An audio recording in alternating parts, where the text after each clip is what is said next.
Dear friends, welcome to jobs corner. ഇന്നത്തെ എപ്പിസോഡിൽ നിങ്ങൾ ഒരു ബ്രോക്കറുമായിട്ടോ അല്ലെങ്കിൽ ഏതെങ്കിലും മ്യൂച്വൽ ഫണ്ട് ഹൗസുമായിട്ടോ രജിസ്റ്റർ ചെയ്തിരിക്കുന്ന നിങ്ങളുടെ മ്യൂച്വൽ ഫണ്ടുകൾ പല മ്യൂച്വൽ ഫണ്ട് കമ്പനികളായിട്ടും പല ബ്രോക്കേഴ്സൊക്കെ ആയിട്ട് രജിസ്റ്റർ ചെയ്തവരുണ്ടാവും. എല്ലാം കൂടെ ഒരു കുടക്കീഴിലേക്ക് അല്ലെങ്കിൽ മറ്റൊരു ബ്രോക്കർ അണ്ടറിലേക്ക് ട്രാൻസ്ഫർ ചെയ്യണമെങ്കിൽ എന്താണ് ചെയ്യേണ്ടതെന്നാണ് ഡിസ്കസ് ചെയ്യുന്നത്. പലരും മ്യൂച്വൽ ഫണ്ടുകൾ തുടങ്ങിയപ്പോൾ പല മ്യൂച്വൽ ഫണ്ട് ഹൗസുകളിലും സ്റ്റാർട്ട് ചെയ്തിട്ടുണ്ടാവും. എല്ലാത്തിനും ഡിഫറൻറ്റ് യൂസർ നെയിമും പാസ്വേഡ് ആയിരിക്കും. അതെല്ലാം നമ്മൾ ഓർത്തിരിക്കണം. അതേപോലെ ഓരോന്നും മോണിറ്റർ ചെയ്യണമെങ്കിൽ അതിൻ്റെതായ ബുദ്ധിമുട്ടുകളൊക്കെ ഉണ്ട്. അപ്പോൾ എല്ലാ മ്യൂച്വൽ ഫണ്ടുകളും ഒരൊറ്റ പ്ലാറ്റ്ഫോമിലേക്ക് വരികയാണെങ്കിൽ വളരെ ഈസി ആയിരിക്കും. നമുക്ക് മോണിറ്റർ ചെയ്യാനും മറ്റു കാര്യങ്ങളൊക്കെ ചെയ്യാനും നമുക്ക് കുറേ കൂടെ ഈസി ആയിരിക്കും. അപ്പോൾ നിങ്ങൾക്ക് ഇഷ്ടമുള്ള പ്ലാറ്റ്ഫോമിലേക്ക് നിങ്ങൾക്ക് മാറാം. ഇവിടെ എങ്ങനെയാണ് അവിടെ ഇവിടെയായി കിടക്കുന്ന മ്യൂച്വൽ ഫണ്ടുകളെല്ലാം കൂടെ അല്ലെങ്കിൽ ഏതെങ്കിലും ഒരു മ്യൂച്വൽ ഫണ്ട് മാത്രം മറ്റൊന്നിലേക്ക് കൺവേർട്ട് ചെയ്യുന്നതെന്നാണ് ഡിസ്കസ് ചെയ്യുന്നത്.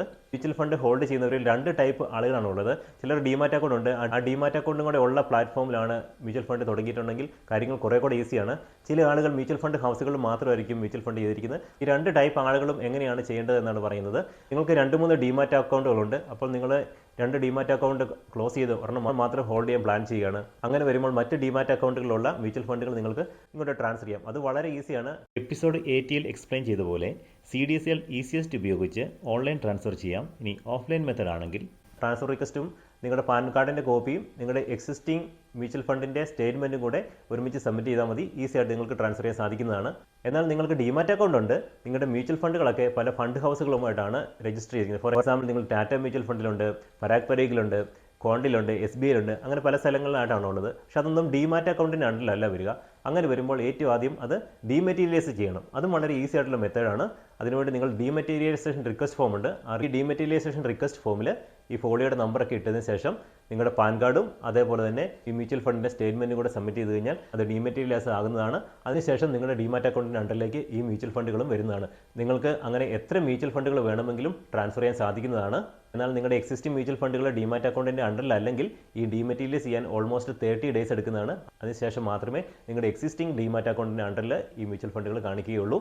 അപ്പോൾ എങ്ങനെയാണ് ഈ ഫോമൊക്കെ ഫില്ല് ചെയ്യുന്നത് ഡീറ്റെയിൽ ആയിട്ട് ഞാൻ സ്ക്രീനിൽ കാണിച്ചു തരാം. സ്റ്റേറ്റ്മെൻറ്റ് ഓഫ് അക്കൗണ്ട് മെത്തേഡിലുള്ള മ്യൂച്വൽ ഫണ്ടുകൾ, അതായത് നിങ്ങൾ മ്യൂച്വൽ ഫണ്ട് ഹൗസുകൾ വഴി അല്ലെങ്കിൽ RTS വഴി ഇങ്ങനെയുള്ള മ്യൂച്വൽ ഫണ്ടുകളാണ് ഡീമെറ്റീരിയലൈസ് ചെയ്യേണ്ടത്.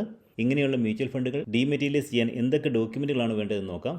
2 ഡിമാറ്റ് റിക്വസ്റ്റ് ഫോം അഥവാ DRF ഫോമാണ് വേണ്ടത്. അതേപോലെ ഒരു സെൽഫ് അറ്റസ്റ്റഡ് പാൻ കാർഡ് കോപ്പിയും അതേപോലെ നിങ്ങളുടെ മ്യൂച്വൽ ഫണ്ട് സ്കീമിൻ്റെ സ്റ്റേറ്റ്മെൻറ്റ്സ് അത് സെൽഫ് അറ്റസ്റ്റ് ചെയ്യണം. അതോടൊപ്പം തന്നെ സെൽഫ് അറ്റസ്റ്റ് ചെയ്ത പാൻ കാർഡ് കോപ്പിയുമാണ് സബ്മിറ്റ് ചെയ്യേണ്ടത്. റെസിഡൻറ്റ് ഇന്ത്യൻസിൻ്റെ കാര്യത്തിലാണെങ്കിൽ ആധാർ കാർഡിൻ്റെ കോപ്പി കൂടി സെൽഫ് അറ്റസ്റ്റ് ചെയ്ത് സബ്മിറ്റ് ചെയ്യേണ്ടതാണ്. ഒരു മ്യൂച്വൽ ഫണ്ട് സ്കീം ഡീമെറ്റീരിയലൈസ് ചെയ്യാൻ 2 ഡിമാറ്റ് റിക്വസ്റ്റ് ഫോമും ഒരു സെൽഫ് അറ്റസ്റ്റഡ് പാൻ കാർഡ് കോപ്പിയും അതേപോലെ ഒരു സ്റ്റേറ്റ്മെൻറ്റ് കോപ്പിയാണ് വേണ്ടത്. അതേസമയം 2 സ്കീമുകൾ ചെയ്യണമെങ്കിൽ 4 ഡിമാറ്റ് റിക്വസ്റ്റ് ഫോമും 2 സെൽഫ് അറ്റസ്റ്റഡ് പാൻ കാർഡ് കോപ്പിയും 2 സെൽഫ് അറ്റസ്റ്റഡ് മ്യൂച്വൽ ഫണ്ട് സ്റ്റേറ്റ്മെൻറ്റുമാണ് വേണ്ടത്. അതേപോലെ 2-ൽ കൂടുതൽ മ്യൂച്വൽ ഫണ്ട് സ്കീമുകൾ കൺവേർട്ട് ചെയ്യണമെങ്കിൽ ഇതേ പ്രൊപ്പോർഷനിൽ തന്നെയാണ് ഡോക്യുമെൻറ്റുകൾ സബ്മിറ്റ് ചെയ്യേണ്ടത്. അതേപോലെ ഡീമെറ്റീരിയലൈസേഷൻ റിക്വസ്റ്റ് കൊടുക്കുന്ന സമയത്ത് നിങ്ങളുടെ ഓൺഗോയിങ് SIP സ്റ്റോപ്പ് ചെയ്യേണ്ടതാണ്. ഈ DRF കോപ്പിയും സപ്പോർട്ടിംഗ് ഡോക്യുമെൻറ്റ്സും നിങ്ങൾ ഏറ്റവും ആദ്യം അവർക്ക് ഇമെയിൽ ചെയ്ത് കൊടുക്കുക. അത് വെരിഫൈ ചെയ്തതിന് ശേഷം മാത്രം ഫിസിക്കൽ കോപ്പി സെൻഡ് ചെയ്യുക. അല്ലെങ്കിൽ എന്തെങ്കിലും എറർ ഉണ്ടെങ്കിൽ ഇത് റിജക്റ്റ് ചെയ്യാനുള്ള സാധ്യതകളുണ്ട്. വൺസ് ബ്രോക്കർ നിങ്ങളുടെ ഡോക്യുമെൻറ്റ്സുകൾ റിസീവ് ചെയ്തതിന് ശേഷം അവർ RTIക്ക് ഫോർവേഡ് ചെയ്യും. അവിടെയാണ് ഇതിൻ്റെ വെരിഫിക്കേഷൻ ഒക്കെ നടക്കുന്നത്. ഡീമെറ്റീരിയലൈസേഷൻ പ്രോസസ്സ് ഓൾമോസ്റ്റ് 25 ഡേയ്സ് എടുക്കും. ഇതിന് ശേഷമാണ് ഈ മ്യൂച്വൽ ഫണ്ട് സ്കീം നിങ്ങളുടെ ഡിമാറ്റ് അക്കൗണ്ടിലേക്ക് ക്രെഡിറ്റ് ആകുക. പക്ഷേ അവിടെ നിങ്ങളുടെ സ്റ്റേറ്റ്മെൻറ്റ് ഓഫ് അക്കൗണ്ടിലുള്ള NAV വാല്യൂ നിന്നും ചില ചേഞ്ചസ് കാണാം. അത് നിങ്ങൾ മാനുവലി കറക്റ്റ് ചെയ്യേണ്ടതാണ്. എങ്ങനെയാണ് DRF ഫില്ല് ചെയ്ത് നോക്കാം. ഇവിടെ ഡേറ്റിൻ്റെ സ്ഥാനത്ത് നിങ്ങൾ അപ്ലൈ ചെയ്യുന്ന ഡേറ്റ് എൻ്റർ ചെയ്യുക. DRF നമ്പർ ബ്രോക്കർ എൻ്റർ ചെയ്യുന്നതാണ്. ഇവിടെ നിങ്ങളുടെ ഡിമാറ്റ് അക്കൗണ്ട് നമ്പർ DPIDയും ക്ലയൻറ്റ് ID എൻ്റർ ചെയ്യുക. Name of the first holder നിങ്ങളുടെ പേര് എഴുതുക. ജോയിൻറ്റ് അക്കൗണ്ട് ആണെങ്കിൽ മാത്രം സെക്കൻഡ് ഹോൾഡർ നെയിം എഴുതുക. ഇവിടെ നിങ്ങൾ ഡീമെറ്റീരിയലൈസ് ചെയ്യാൻ ഉദ്ദേശിക്കുന്ന സ്കീമിൻ്റെ ഫോളിയോ നമ്പറാണ് എൻ്റർ ചെയ്യേണ്ടത്. ഇവിടെ ISIN നമ്പർ എൻ്റർ ചെയ്യുക. അത് നിങ്ങളുടെ സ്റ്റേറ്റ്മെൻറ്റിൽ തന്നെ ഉണ്ടാകും ISIN നമ്പർ. ഇതൊരു യുണീക്ക് നമ്പറാണ്. ഇവിടെ മ്യൂച്വൽ ഫണ്ട് സ്കീമിൻ്റെ നെയിം, ഇവിടെ quantity in figures and words. നിങ്ങൾ പാർഷ്യൽ NAV യൂണിറ്റ്സ് ആണ് ഡീമെറ്റീരിയലൈസ് ചെയ്യുന്നതെങ്കിൽ ആ ക്വാണ്ടിറ്റി ഇടുക. കംപ്ലീറ്റ് ആയിട്ടാണെങ്കിൽ ഓൾ എന്നുള്ളത് എഴുതുക. ഇവിടെ ലോക്കിൻ പീരീഡിലുള്ള മ്യൂച്വൽ ഫണ്ട് ആണെങ്കിൽ അതിൻ്റെ റീസണും അതേപോലെ എക്സ്പയറി ഡേറ്റും എൻ്റർ ചെയ്യുക. ഇവിടെ ഫസ്റ്റ് ഹോൾഡറുടെ സെക്ഷനിൽ നിങ്ങളുടെ പേരും അതേപോലെ തന്നെ സിഗ്നേച്ചേഴ്സും എൻ്റർ ചെയ്യുക. സിഗ്നേച്ചറിൽ എന്തെങ്കിലും മിസ്മാച്ച് ഉണ്ടെങ്കിൽ റിജക്റ്റ് ആകുന്നതാണ്. അതേപോലെ ഈ ഒരു സെക്ഷനിൽ സൈൻ ചെയ്യുക. ഇങ്ങനെ 2 ഫോമുകളാണ് നിങ്ങൾ ഫില്ല് ചെയ്യേണ്ടത്. ഇവിടെ 3 സ്കീമുകൾ ഡീമെറ്റീരിയലൈസ് ചെയ്യാനുള്ള ഓപ്ഷനേ ഉള്ളൂ.